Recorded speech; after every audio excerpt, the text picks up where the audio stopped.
ఓం మహాగణాధిపతయే నమః. ఓం గురుభ్యో నమః. ఓం శ్రీమాత్రే నమః. పరమేశ్వర స్వరూపమైనటువంటి జ్యోతిష, వాస్తు మరియు ఇతర అనేకమైనటువంటి శాస్త్రములను మనకు అందించినటువంటి మహర్షులకి నమస్కారం. హయగ్రీవ హయగ్రీవ హయగ్రీవేతి యో వదేత్ తస్య నిస్సరతే వాణి జహ్నుకన్యా ప్రవాహవత్. అరుణాం కరుణాతరంగితాక్షీం ధృతపాశాంకుశపుష్పబాణచాపాం అనిమాదిభిరావృతాం మయూకైః అహమిత్యేవ విభావయే భవానీం. శ్రీమాత్రే నమః. ప్రేక్షకులకి ఆ లలితాంబిక అమ్మవారి యొక్క అనుగ్రహం పరిపూర్ణంగా కలగాలని స్ఫూర్తిగా కోరుకుంటూ మనం ఈరోజు విశ్వవసు నామ సంవత్సరంలో 12 లగ్నాల వారికి గుర్తుపెట్టుకోండి. లగ్నం తెలియని వారు మాత్రమే రాశి చూసుకోండి, ఎందుకంటే రాశి కంటే గొప్పది లగ్నము. ఇది గుర్తుపెట్టుకోండి. లగ్నం తెలుసు, హ్యాపీగా లగ్నం నుంచి నేను చెప్పినటువంటి చూసుకోండి. కానీ ఇక్కడ మనకి రాశి ఫలాలకి ఎక్కువ ప్రాధాన్యత ఇస్తూ ఉంటారు కాబట్టి రాశి చూసుకోవచ్చు, తప్పేం కాదు. అయితే అందరికీ కూడా ఏంటంటే ఈ సంవత్సరం విశ్వవసు నామ సంవత్సరం ఎలా ఉంటుంది, మనకి పంచాంగంలో చూసుకున్నట్లయితే ఆదాయము అంటే వాళ్ళకు వచ్చే ఇన్కమ్ ఎంత, వ్యయము ఖర్చు ఎంత అవుతుంది, అదేవిధంగా రాజపూజ్యము అంటే మనల్ని మెచ్చుకునే వాళ్ళ పరిస్థితి, మనకి రెస్పెక్ట్ఫుల్గా ఉండేటువంటి పరిస్థితులు ఎలా ఉన్నాయి, అదేవిధంగా అవమానము, మనం ఎక్కడైనా సరే కొన్ని తప్పిదాలు చేయడం వల్ల మనం ఎక్కడ డిసప్పాయింట్ అవుతాము, ఇబ్బంది పడతాము అనేటువంటి విషయాలు పంచాంగంలో ఇస్తారు. మరి అవి యాజ్ ఇట్ ఈజ్గా అలాగే సాగాలని ఉంటుందా, దాన్ని మనం ఏదైనా మార్చుకోగలమా, అదేవిధంగా మనకి మన జీవితంలో ఉన్నటువంటి ధనం కావచ్చు, వివాహం కావచ్చు, అదేవిధంగా జాబ్ కావచ్చు, అబ్రాడ్ వెళ్ళడం కావచ్చు, ఇన్వెస్ట్మెంట్స్ కావచ్చు, ఇట్లాంటి అనేకమైన అంశాల్లో ఎలా ఉండబోతుంది ఈ సంవత్సరం, మీకు ఏ విషయాల పట్ల జాగ్రత్త వహించాలి, ఏ దేవతా ఆరాధన, గోసేవ ఏం చేసుకోవాలి, అదేవిధంగా ఎటువంటి దానములు ఇవ్వాలి అనేటువంటి విషయాల్ని ఒక్కొక్కటిగా నేను మీకు వివరిస్తాను. ఈ యొక్క విషయాలు చెప్తుంది నేనైనప్పటికీ కూడా చెప్పిస్తుంది సాక్షాత్ లలిత అమ్మవారిగా భావిస్తూ తెలుసుకుందాం. మకర లగ్నము, మకర రాశి. మకరం వారి గనక చూసుకున్నట్లయితే ఇక్కడ ఆదాయము, వ్యయము, రాజ్యపూజ్యం, అవమానం ఎలా ఉంది అని చెప్పి చూసుకున్నట్లయితే ఆదాయం 8, వ్యయం 14. మరి ఇది ఇలాగే ఉంటుందా అండి? 8 లక్షలు వస్తే 14 లక్షలు ఖర్చు అయితే ఎట్లాగా, మనకి అప్పుల పాలైపోతాం కదా అనేటువంటిది ఉంటుంది. ఇంకా కొన్ని రాసులకైతే 2-14 కూడా ఉంది. దీని ఇది ఇలాగే ఉంటుందా, దీన్ని మార్చొచ్చా అంటే ఖచ్చితంగా దీన్ని మార్చుకోవచ్చు. కొన్ని చిన్న రెమెడీస్ ద్వారా, చాలా చిన్న రెమెడీస్ ద్వారా మార్చుకోవచ్చు. అలాగే రాజ్యపూజ్యం, అవమానం తీసుకున్నట్లయితే 4 రాజ్యపూజ్యం అంటే ఒక నలుగురు మనల్ని మెచ్చుకుంటే, నలుగురు అంటే ఎగ్జాక్ట్లీ నలుగురు అని కాదు, ఉదాహరణ చెప్తున్నాను. మెచ్చుకునే వాళ్ళ సంఖ్య 4 ఉంటే అవమానించే వాళ్ళ సంఖ్య 5 ఉన్నారు. మరి దీన్ని ఎలాగ మార్చుకోవాలి అని చూసుకున్నట్లయితే మకరం వారికి ఒక శుభవార్త ఏంటంటే ఎప్పటి నుంచో ఏలినాడు శని ప్రభావం తగ్గిపోతుంది. ఎందుకు? 3లోకి శని వెళ్ళిపోతున్నాడు కాబట్టి ఇక్కడ ఆదాయాన్ని ప్రత్యేకంగా శని భగవానుడు 2లో ఉండి ఇబ్బంది పెట్టేది ఏమీ లేదు కాబట్టి గ్రహస్థితి మారింది. అయితే ఈ గ్రహస్థితి మారినప్పటికీ గ్రహం 2 సార్లు వక్రిస్తాడు మీనంలో ఉన్నప్పుడు. ఆ టైంలో మాత్రం కాస్త ఫైనాన్షియల్ మ్యాటర్స్ విషయంలో జాగ్రత్తగా ఉండండి. ఎప్పుడు అది July, middle of the July నుంచి ఒక 4 నెలల పాటు 2025వ సంవత్సరంలో, మరలా 2026వ సంవత్సరంలో కూడా జూలై నుంచి ఒక 4 నెలల పాటు జాగ్రత్తగా ఉండండి. 4-4.5 నెలల పాటు. ఎందుకంటే శని 2వ స్థానం వైపు వక్రగతిలో వస్తాడు ధనస్థానంలోకి, అందుకని అక్కడ చూసుకోవాలి కొంచెం. అంటే ఆ టైంలో మీరు ఏదైనా బిజినెస్లో ఇన్వెస్ట్మెంట్స్ చేయడం ద్వారా ఎక్కువ ఖర్చులు అవుతూ ఉంటాయి. సో ఈ విషయం గుర్తుపెట్టుకోండి. మరి ఆ సమయంలో ఇబ్బంది కలగకుండా ఉండాలంటే ఏం చేయాలి అంటే చక్కగా మీరు లలితా సహస్రనామాల్లో ఓం అనాకలిత సాదృశ్య జుబుకశ్రీ విరాజితాయే నమః, ఓం సంపత్కరీ సమారూఢ సింధుర వ్రజ సేవితాయే నమః అనే నామస్మరణ చేయండి. ఖచ్చితంగా దాని యొక్క ప్రభావం పడకుండా ఉంటుంది. అలాగే కాస్త ఫైనాన్షియల్ గ్రోత్ పెరగాలి అంటే కనుక నవగ్రహాల్లో మీరు బుధ శుక్ర గ్రహాల దగ్గర దీపారాధన చేయండి. ఖచ్చితంగా మీకు ఫైనాన్షియల్ గ్రోత్ ఉంటుంది. ఎందుకంటే మకరం వారికి ఎంత మీకు ఆదాయం అలా చూపిస్తున్నప్పటికీ కూడా గురువు యొక్క దృష్టి 2వ స్థానం మీద ఉంది.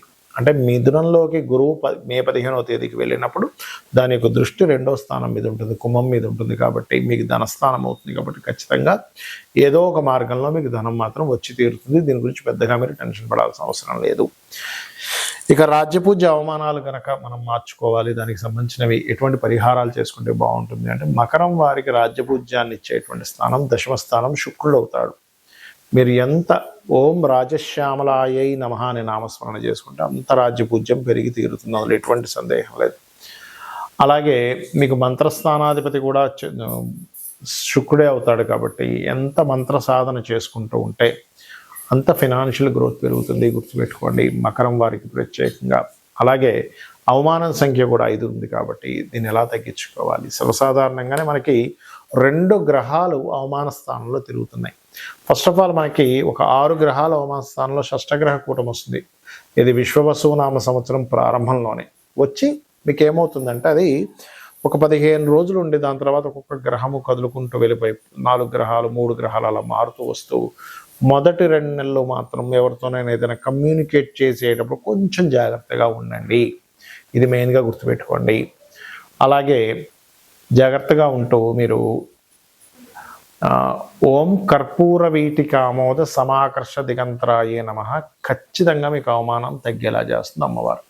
ఇక మిగతా అంశాలు కనుక చూసుకున్నట్లయితే ఫైనాన్షియల్ గ్రోత్ బాగానే ఉంటుంది, ఏం టెన్షన్ పడాల్సిన అవసరం లేదు. కాకపోతే కొన్ని కొత్త ఎక్కువగా ఒకటేసారి ఎక్కువ ప్రయత్నాలు చేస్తారు, కొత్త ప్రయత్నాలు. మరియు మొదటి 3 నెలలు ఏదైనా ప్రాపర్టీస్ మిషనరీస్ ఇట్లాంటివి కొనుగోలు చేసేటువంటి విషయాల్లో కాస్త జాగ్రత్తగా ఉండండి. సంతాన అభివృద్ధి అయితే ఖచ్చితంగా ఉంది, అందులో ఎటువంటి సందేహం లేదు. అందులో ప్రధానంగా మీకు రుణము కోసం చేసే ప్రయత్నాలు ఫలిస్తాయి, అందులో ఎక్కడా కూడా సందేహించాల్సిన అవసరం లేదు. కాకపోతే మీకు 7వ స్థానంలో కుజుడొచ్చి నీచ పొందుతున్నాడు కాబట్టి మొదటి 2-3 నెలల్లో కూడా మీరు విశ్వవసునామ సంవత్సరం మార్చి నుంచి ప్రారంభమవుతుంది కాబట్టి ఏప్రిల్ నుంచి ప్రారంభమవుతుంది కాబట్టి మార్చ్ ఎండింగ్ అండ్ ఏప్రిల్ నుంచి ప్రారంభమవుతుంది కాబట్టి ఏప్రిల్ మే జూన్ మాసాల్లో వివాహ నిర్ణయాలు పార్ట్నర్షిప్స్ రిలేటెడ్ సంబంధించిన విషయాల్లోని కొంత ఘర్షణ యోగం ఏర్పడనుంది కాబట్టి ఈ యొక్క విషయాల్లో కాస్త జాగ్రత్తగా ఉండండి. ఇక మీరు చేయవలసినటువంటి దేవతా ఆరాధన ఎక్కువగా లలితా సహస్రనామాలు చేస్తూ ఉండండి. ఉద్యోగ సంబంధించిన విషయంలో అభివృద్ధి అయితే ఉంటుంది. ఇంకోటి ఏంటంటే కాస్త మే మాసం నుంచి కాస్త ఎప్పుడైతే అష్టమంలోకి కేతువు మారుతాడో రీసెర్చ్ చేసేటువంటి వారు కెమికల్ రిలేటెడ్ వాటిలో వర్క్ చేసేటువంటి వారు కొంచెం జాగ్రత్తగా ఉండండి. అలాగే మరొక విషయం ఏంటంటే ఇక్కడ ప్రధానంగా ఈ 4వ అధిపతి 7వ స్థానంలో నీచంలో ఉంటున్నాడు కాబట్టి మీ యొక్క జీవిత భాగస్వామికి మొదటి 3 నెలల ఉద్యోగ విషయాల్లో కొంత స్ట్రెస్ ఉంటుంది మకరం వారికి.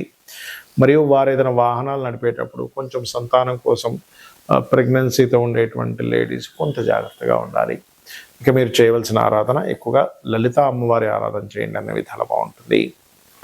చాలామందికి జాతచక్రం ఉండదు, మరి వాళ్ళు ఏం చేయాలి? ఎందుకంటే వాళ్ళకి రాశి నక్షత్రము లగ్నం ఏమీ తెలియదు.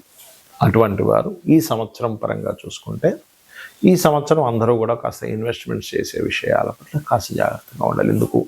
సహజంగానే కర్మకారకుడు సహజంగా 12వ స్థానంలో ఉన్నాడు. అంటే ఒకసారి 1-4 సార్లు దాన్ని అనాలిసిస్ చేసుకుని ఇన్వెస్ట్మెంట్ చేయండి. అది గృహం మీద, స్థలం మీద, బిజినెస్లోనా, షేర్ మార్కెట్లోనా, మ్యూచువల్ ఫండ్స్లోనా అనేటువంటిది కాకుండా ప్రతిదాన్ని క్లియర్గా మీరు అనాలిసిస్ చేసి నేను దీంట్లో ఇన్వెస్ట్మెంట్ చేస్తే అంతవరకు కరెక్ట్ అనేటువంటిదని ఒకసారి అనాలిసిస్ చేయండి. ఎందుకంటే రాబోయేటువంటి కాలం ఆల్రెడీ 3 సంవత్సరాల క్రితమే నేను మీకు హెచ్చరించాను. రాబోయేటువంటి కాలం జాబ్స్ తక్కువ, సొంతంగా మనం చేసుకోవాల్సిన సమయం ఆసన్నం అవుతుంది అని 2.5-3 ఏళ్ల క్రితమే హెచ్చరించినటువంటి వీడియోలు ఉన్నాయి యూట్యూబ్లో, చూడండి కావాలంటే. ఎందుకంటే శని నీచ పొందేటువంటి స్థానం వైపు ప్రయాణిస్తున్నాడు కాబట్టి ఇప్పటికీ మించిపోయింది ఏం లేదు, ఇంకా 2.5 సంవత్సరాల తర్వాత వెళ్తాడు అక్కడికి. కాబట్టి మీ ట్రాన్స్ఫర్ మీకు ఇక్కడ కనబడుతూనే ఉంది చూడండి, జాబులు తగ్గుతూ ఉన్నాయి. అంటే మనం ఓన్గా ఏం చేసుకోగలం, మన టాలెంట్ ఏంటి, ఒక్కొక్కరిలో ఒక్కొక్క గొప్ప టాలెంట్ ఉంటుంది.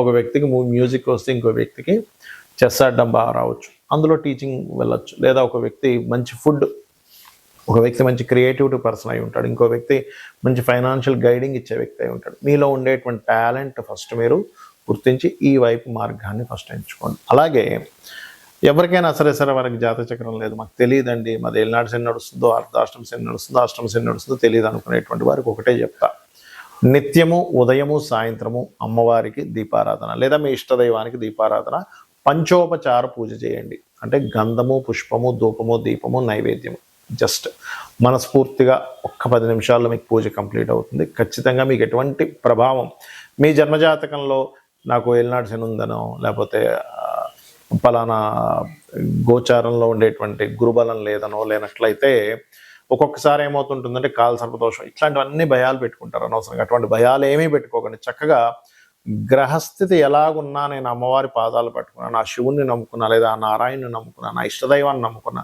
నా ఇష్టదైవమే నన్ను చక్కటి మార్గంలోకి తీసుకెళ్తుందని మీ పనులు మీరు చేస్తూ కూర్చోండి. అనవసరమైన భయాలు పెట్టుకోకండి. అలాగే ఇక్కడ ఒక చిన్న టిప్ ఇస్తాను. ఏంటంటే వాస్తుపరంగా ఎప్పుడు కూడా మీకు ధనాభివృద్ధి కలగాలి అంటే ఉత్తరంలో ఎటువంటి బాత్రూమ్స్, లెట్రిన్స్ ఉండకూడదు. ఉత్తరంలో వైట్ కలర్ ఉండేలా చూసుకోండి. ఖచ్చితంగా మీకు 100% కూడా మీకు మీ యొక్క ఫైనాన్షియల్ గ్రోత్ పెరిగి తీరుతుంది. అలాగే ఆగ్నేయంలో కూడా వాటర్ లేకుండా కాస్త ఒక గ్రీన్ బల్బ్ ఉండేలా చూసుకోండి. ఉత్తరంలో వైట్ కలర్ ఉండేలాగా, ఈస్ట్ అండ్ ఆగ్నేయం సైడ్ కాస్త గ్రీన్ కలర్స్ ఉండేలాగా, అలాగే నైరుతిలో creamish colour or yellowish colour master bedroom ఉండేలా ట్రై చేయండి. అప్పుడు ఏమవుతుందంటే అది వాస్తుపరంగా ఎనర్జైజ్ అవుతుంది ఆ యొక్క ప్రదేశం అనేటువంటిది. అలాగే మరొక విషయం ఏంటంటే ఇక్కడ మీరు ఈ దేశకాల సంబంధించినటువంటి విషయాలు కనుక చూసుకుంటే ప్రపంచవ్యాప్తంగా కొంత ఆర్థిక మాన్యాలు, కొంత స్టార్టింగ్లో అంటే సంవత్సరం మొదట్లో కొన్ని చిన్న చిన్న ఇవి చూపిస్తున్నాయి. ఎందుకంటే మనకి గతంలో ఏదైతే మనకి దీనికంటే విశ్వవసు నామ సంవత్సరానికి ముందు ఏదైతే క్రోధినామ సంవత్సరంలో అనవసరమైన గొడవలన్నీ జరిగాయో ఈ సంవత్సరంలో అన్ని గొడవలు ఉండవు, తగ్గుతాయి కొంతవరకు. కాకపోతే ఈ ఆర్థిక మాన్యాలు, ఈ జాబ్ మీద ప్రభావాలు ఇవి ఉంటాయి. కాబట్టి ఈ యొక్క విషయంలో కాస్త మీరు జాగ్రత్తగా మీ లైఫ్ని ప్లాన్ చేసుకుంటారని మనస్ఫూర్తిగా కోరుకుంటూ శ్రీమాత్రే నమః.